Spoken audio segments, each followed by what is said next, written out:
IRCC की तरफ से जो स्टडी वीज़ा की प्रोसेसिंग है वो स्लो हो चुकी है। जी हाँ, अगर आप अपने स्टडी वीज़ा का इस टाइम पे रिजल्ट का वेट कर रहे हैं तो आपको थोड़ा और वेट करना पड़ सकता है। तो इस वीडियो में इस टाइम का ऑफिशियल जो प्रोसेसिंग टाइम क्या है और रियलिटी में इन प्रैक्टिस क्या है, तो दोनों को डिस्कस करेंगे और साथ में ये भी बताऊंगा कौन से वो दो रीजन हैं जिनकी वजह से जब 2023 पास होके गया है जिसमें एक दिन में वीजा आ रहा था, अब वो वीजा बहुत ज्यादा 1 महीने से ज्यादा का टाइम ले रहा है। तो वो दो रीजन क्या है, तो वीडियो को एंड तक देखिएगा।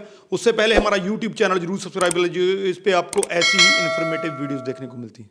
तो बात करते हैं स्टडी वीजा के जो प्रोसेसिंग टाइम है, क्योंकि इस टाइम पे बहुत से स्टूडेंट इस चीज़ को लेकर जो बहुत ज़्यादा चिंतित हैं कि मेरा वीज़ा कब आएगा। क्योंकि रीज़न क्या है, 31 के बाद बड़ी चेंजेस आई हैं, 31 को लेकर चेंज आई, फिर अब चेंजेस आई हैं। तो कहीं ना कहीं पे स्टूडेंट्स में ये चीज़ है कि प्रोसेसिंग टाइम इतना क्यों लग रहा है, क्या रिजल्ट पॉजिटिव आएगा कि नहीं आएगा। इस वीडियो में सिर्फ प्रोसेसिंग टाइम के रिगार्डिंग बात करेंगे।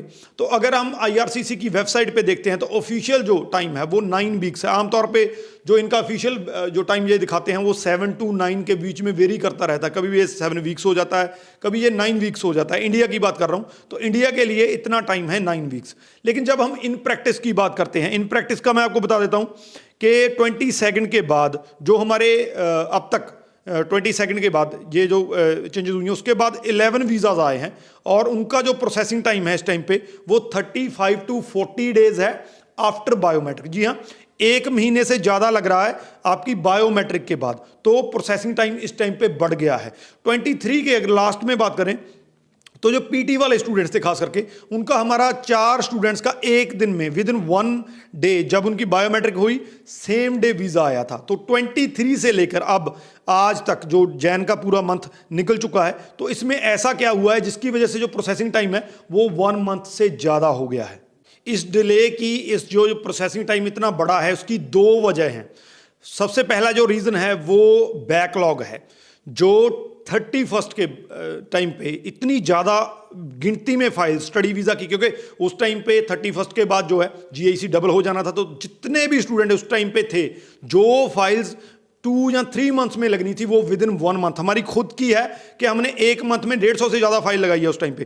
तो नंबर ऑफ फाइल्स बहुत ज़्यादा उस टाइम पे लगी हैं। ये एक रीज़न है जिसकी वजह से बैकलॉग जो है अगर हम टेम्परेरी वीज़ा एप्लीकेशन का कहें तो बहुत बढ़ गया है। 22 मिलियन टोटल बैकलॉग इस टाइम पे, जिसको हम 22 लाख भी कह सकते हैं। तो 22 लाख का इस टाइम पे जो है बैकलॉग आईआरसीसी के पास चल रहा है, जिसमें से टेम्परेरी वीज़ा फाइल, जिसमें आपकी स्टडी वीज़ा फाइल आ गई, वर्क वीज़ा फाइल आ गई और आपकी विजिटर वीज़ा फाइल आ गई, वो 68% तक चला गया। इतनी बड़ी गिनती में जो फाइल्स हैं इस टाइम पे प्रोसेसिंग के लिए जो है आईआरसीसी के पास पड़ी हैं। तो एक तो ये है कि इकट्ठी स्टडी वीज़ा फाइल जो है वो बहुत बड़ी गिनती में लगी हैं। तो इतने बड़े बैकलॉग की वजह से नेचुरल है कि जो प्रोसेसिंग टाइम है वो डिले हो रहा है। दूसरी जो मेन इंपॉर्टेंट रीज़न है वो एलओए वेरिफिकेशन को लेकर है, क्योंकि अब आईआरसीसी ने मैंडेटरी कर दिया है, कोई भी स्टडी वीज़ा फाइल लगाता है तो उसका एलओए वेरीफाई होता है उसके कॉलेज या यूनिवर्सिटी से।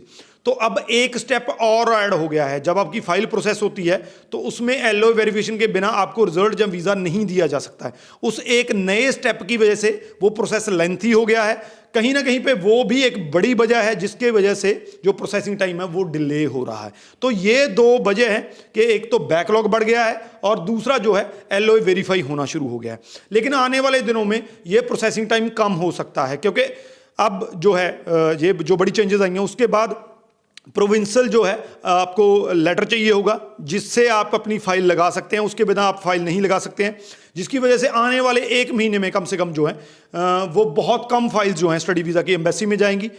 नेचुरली है, उसकी वजह से कहीं ना कहीं पे जो है प्रोसेसिंग टाइम कम हो जाएगा। तो आने वाले दिनों में हमें जो प्रोसेसिंग टाइम कम देखने को मिल सकता है, लेकिन इस टाइम पे एक्चुअल प्रोसेसिंग टाइम जो है वो मोर देन 1 मंथ है आफ्टर बायोमेट्रिक।